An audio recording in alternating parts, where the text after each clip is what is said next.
When you owe a debt in America, the consequences are immediate. Miss a mortgage payment, and the bank initiates foreclosure to take back the property.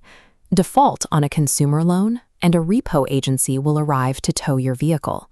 Ignore a credit card balance, and courts will garnish your wages to satisfy the creditor. There is no emotion in this process. Debt collection in the United States is a precise, highly automated business operation that functions strictly on math and contracts. Yet, for the largest and oldest open account in this nation's history, the trillions of dollars owed to the descendants of enslaved Africans, this machinery feigns amnesia. The system suspends its own rules for its largest debtor, leaving this specific account uncollected. When the physical combat of the Civil War concluded in April 1865, physical bondage ceased. However, the massive financial ledger tracking lifetimes of stolen labor and accumulated wealth was left open, compounding interest every single day. Subsequent eras, Jim Crow, redlining, and systemic property disenfranchisement were documented financial crimes. They transferred wealth out of Black communities, adding new lines of liability to the unpaid balance.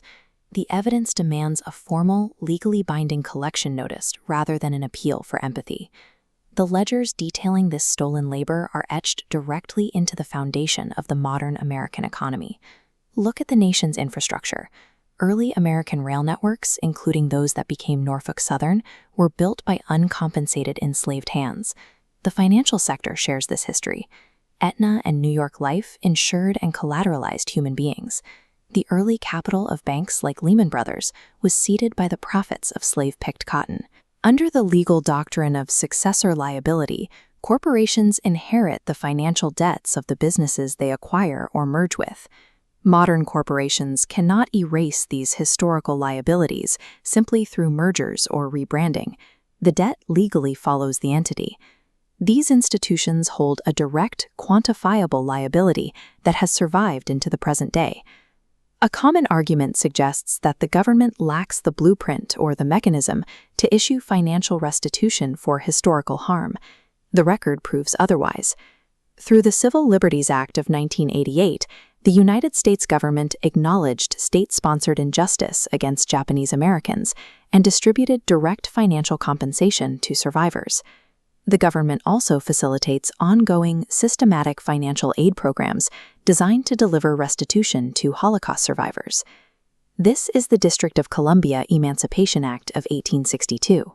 It shows the government executing reparations for slavery, outlining payments up to $300 per person.